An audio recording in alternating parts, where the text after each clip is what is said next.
fun to talk about music. It's what we do on arrow.net, ARROE.net. We are unplugged and totally uncut with Jim Sonefeld from Hootie the Blowfish. Having a great day here in Columbia, South Carolina. Of course you are. I'm going to bring up one name here, and please tell me and share with me how many memories actually come up.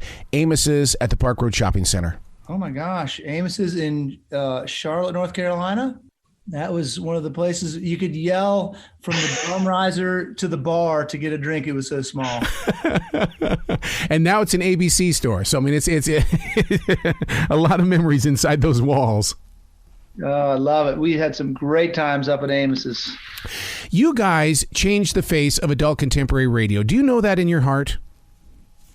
Well, I have a hard time taking credit for being part of any musical movement. But I think what we did and the timing of it to come out with, you know, a little more simple, hopeful, maybe not ballady, but, you know, music that was a little, I don't know what the word for it, accessible. Yeah. Against the backdrop of grunge. I think that's part of why it succeeded. And maybe we opened a door that stayed open for a little while for a lot of other bands that wanted to be that type of band. Well, you guys were such a major part of the Carolinas. I mean, we called you our band because, I mean, if you weren't in Charlotte, you were in Columbia or you were in Charleston. You were like Alabama to us. I mean, you're our band. We felt that too. You know, we worked hard in the Carolinas, Georgia, the north side of Florida, Virginia. That felt like our hot spot, and we felt well received. It felt good. The music felt natural. Even the covers that we played through those periods, which would have been a lot of REM and relevant 90s, early 90s rock and roll, it all felt like that was the home base. And so we worked that circuit as hard and as much as we could. You know, you talk about working those cover songs and stuff like that.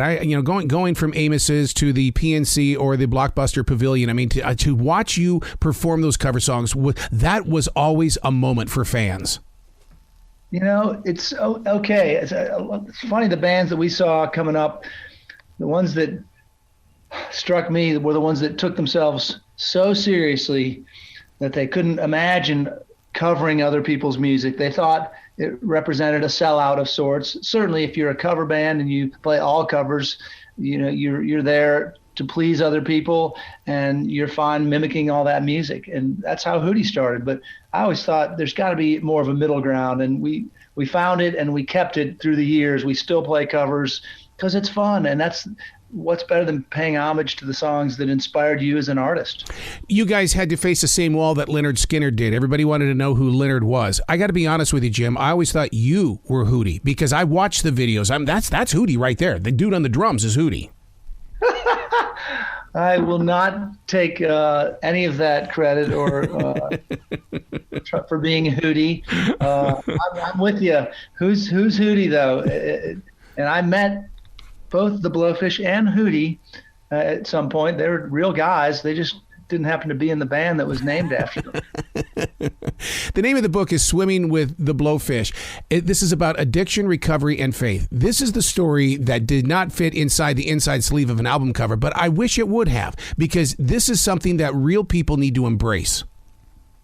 Well, there's real people behind the guys you see frolicking up on stage. And maybe that's part of the story I wanted to bring, is that we put our celebrities and our entertainers up on this pedestal, and we at times even take pleasure when they fall great lengths from that pedestal. There's enough talk in that too. And I always felt like maybe there's a story to not make us more accessible, but more understandable as humans. We suffer from the same things everybody does. We have problems, we have fears, we have love we want to give and receive, and those have never changed in man. And I think people forget that people that are successful at a high level in any industry, they still suffer from those things. They still have those hang-ups that everybody has.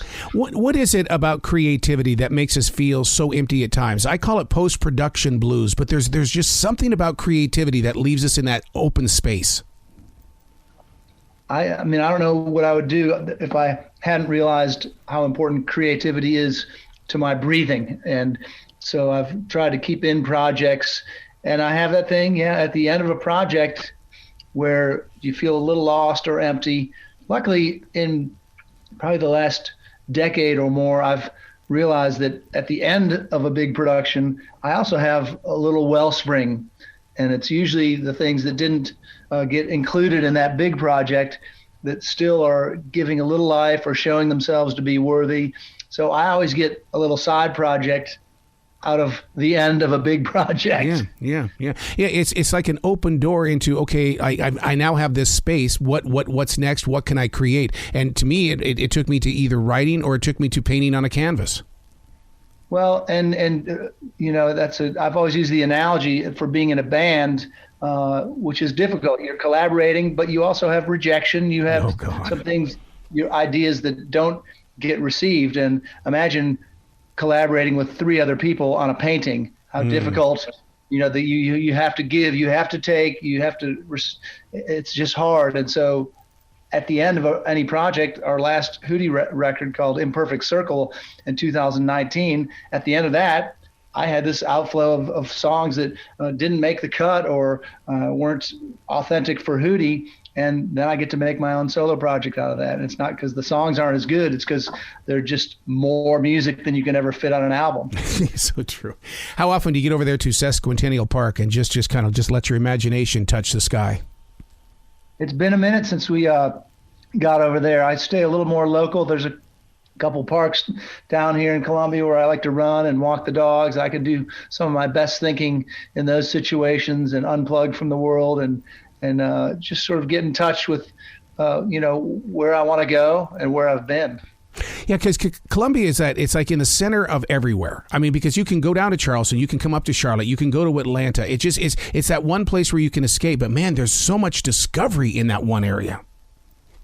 We get a bad rap over here in Columbia. It tends to be a little hotter. There's a little less of a breeze. We don't have mountains to stare at. We don't have shorelines to stare at. And so we get this thing of, what is Columbia worth? Well, you have access to all those other things, for one, and there are some bright, shining spots within the city here. To me, it's what you make of your own family and your own house, and that's enough for me here. I have a piano, I have our pets, we have our family, and we're real blessed to be able to rest on that. Do you think that in putting together Swimming with the Blowfish, this was God's way of saying, we're going to drop the 4 walls of what people think church is, and we're going to put reality into the eyes of readers? Yeah, I want them, we're in a divisive world, and I want to make something in a statement that is a little more inclusive as opposed to something that will set people apart and make them want to stake their claim on some belief system. I want people to remember what we have in common. I want people to remember that, you know what, we do have more in common than we think we do. And it's not always necessary to give an opinion or tell people what you believe. What is important is our connection, our human commonalities. And so I wrote a book that lands there, so people can say, let's come together on this subject as opposed to standing apart at the opposite sides of the room. Did you create any music during the writing process? Because my past couple of books, I've written a lot of music while putting the paragraphs together.